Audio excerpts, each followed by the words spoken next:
एक दिन अल्लाह के प्यारे नबी मोहम्मद सल्लल्लाहु अलैहि वसल्लम ने देखा कि एक बुजुर्ग महिला अपने घर के दरवाजे के सामने बैठी हुई है।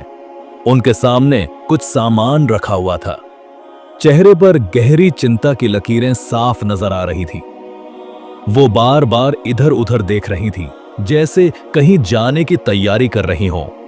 उसी दौरान जब अल्लाह के रसूल सल्लल्लाहु अलैहि वसल्लम ने लोगों को यह बताना शुरू किया कि अल्लाह के सिवा कोई माबूद नहीं और मैं मोहम्मद अल्लाह का रसूल हूं, तब मक्का के काफिरों ने उनके खिलाफ दुश्मनी शुरू कर दी। कोई कहता कि वो जादूगर है, नाऊदु बिल्लाह। कोई कहता कि वो एक शायर है जो मीठी बातों से लोगों को अपने रास्ते पर चला लेते हैं। मगर दुनिया के सबसे सब्र करने वाले रहमतों के पैगंबर मोहम्मद सल्लल्लाहु अलैहि वसल्लम ने हर तकलीफ को खामोशी से सहा। एक पल के लिए भी अल्लाह के रास्ते पर बुलाने का काम नहीं छोड़ा। उनका ईमान, उनका हौसला पहाड़ से भी ज्यादा मजबूत था। कितने महान थे वो।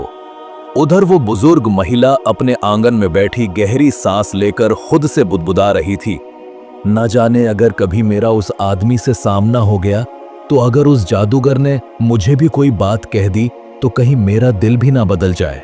वो सोच में डूबी हुई थी मोहम्मद नाम के उस इंसान के बारे में, जिसके बारे में लोग कहते हैं कि उसकी बातें दिल में उतर जाती हैं, जिसे एक बार सुन लो फिर उससे मुंह मोड़ना मुश्किल हो जाता है। वो खुद से कहने लगी, नहीं, मैं अब इस शहर में नहीं रह सकती, जितनी जल्दी हो सके यहां से निकल जाना चाहिए। ठीक उसी वक्त रसूलुल्लाह सल्लल्लाहु अलैहि वसल्लम उस रास्ते से गुजर रहे थे। उन्होंने उस बुजुर्ग महिला को देखा, रुक गए। उन्होंने महसूस किया कि ये महिला कहीं जाने की तैयारी कर रही है, लेकिन वो बहुत कमजोर लग रही थीं और उनका सामान भी भारी था। नबी मोहम्मद ने नरमी और मोहब्बत भरी आवाज में पूछा, अम्मा जान, आप कहाँ जा रही हैं? बुजुर्गा थोड़ी चौंक गईं और बोली, बेटा, मैं इस शहर को छोड़कर जा रही हूं। यहां रहना अब महफूज नहीं रहा। यहां एक जादूगर आ गया है जो लोगों के दिलों को अपनी बातों से खींच लेता है।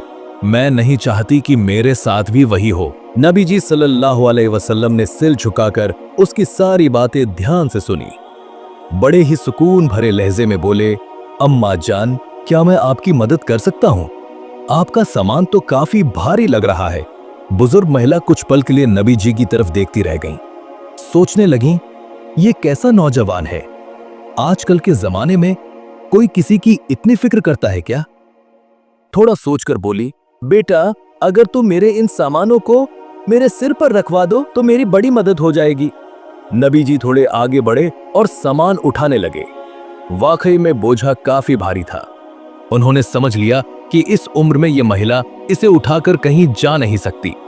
फिर बहुत नरमी से बोले, अम्मा जान, आपका बोझ तो वाकई बहुत भारी है और आप भी तो बुजुर्ग हो चुकी हैं। अगर आप इजाजत दें तो क्या मैं आपको आपके ठिकाने तक पहुंचा दूं? इस बार महिला हैरान रह गई। इतना शरीफ, इतना रहमदिल लड़का। वो एक पल को चुप रह गईं, फिर गहरे शुक्र के साथ बोली, बेटा, इससे बढ़कर और क्या मेहरबानी हो सकती है। तब अल्लाह के रसूल सल्लल्लाहु अलैहि वसल्लम ने वो बोझ अपने कंधे पर उठा लिया और धीरे धीरे उस महिला के साथ चलने लगे।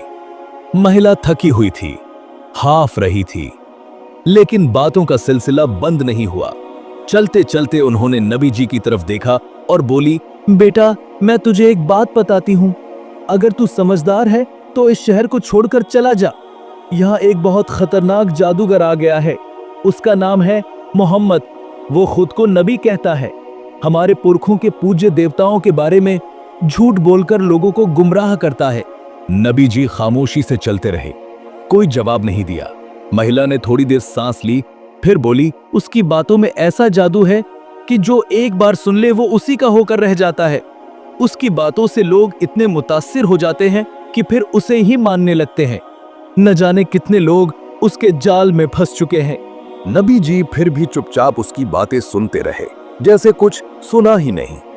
महिला अब थोड़ा संजीदा होकर बोली, बेटा, मैंने सारी जिंदगी अपने देवताओं की पूजा की है।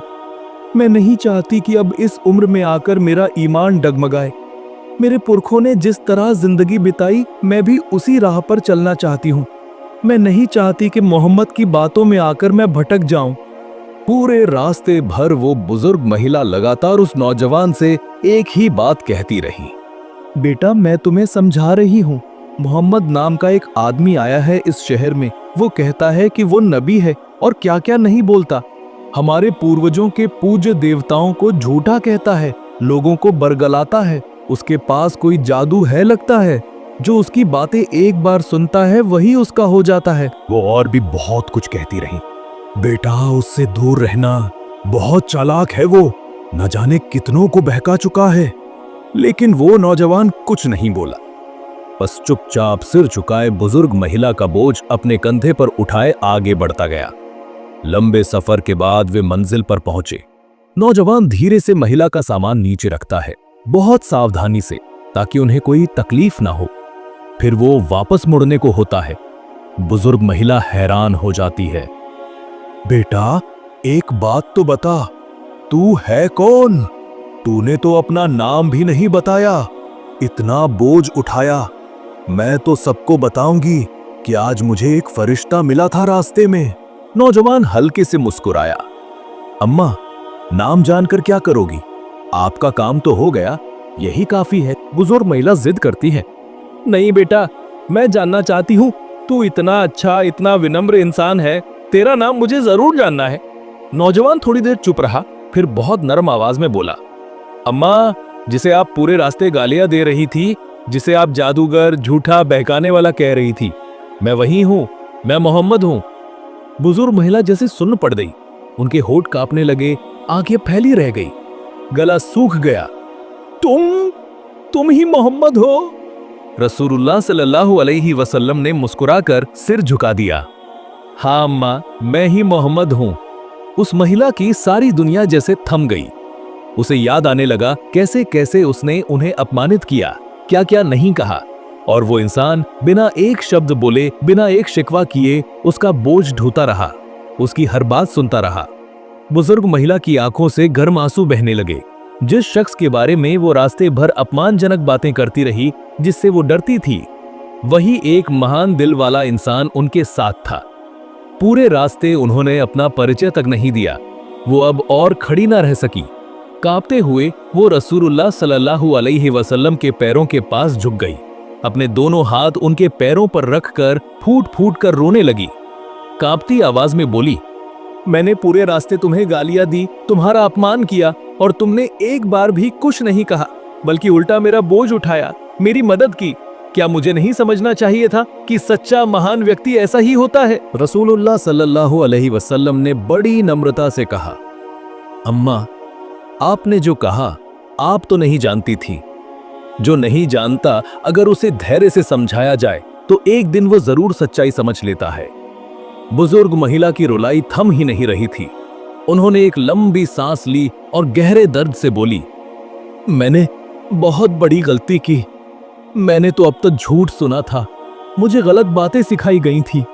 मोहम्मद, अब मैं समझ गई हूं, तुम सच्चे हो, तुम न्याय प्रिय हो, तुम जरूर अल्लाह के भेजे हुए रसूल हो। फिर उन्होंने ऊंची आवाज में कहा, मैं गवाही देती हूं कि अल्लाह के सिवा कोई इबादत के लायक नहीं, और मैं गवाही देती हूं कि तुम मोहम्मद अल्लाह के रसूल हो। इस तरह से एक अनजान रास्ता हिदायत का जरिया बन गया। जो दिल शक में था वो यकीन से भर गया। जिसे वो कोसती रही वही उसकी रहमत बन गया, और उसका दिल अल्लाह और उसके रसूल पर ईमान ला बैठा। तो दोस्तों, यही थी आज की दिल छू लेने वाली कहानी। अगर आपको यह कहानी पसंद आई हो तो इसे लाइक जरूर करें, अपने दोस्तों और परिवार के साथ शेयर करें, और ऐसी ही इस्लामी कहानियों के लिए चैनल को सब्सक्राइब करना ना भूलें। मिलते हैं अगली रूहानी कहानी में, तब तक के लिए अल्लाह हाफिज।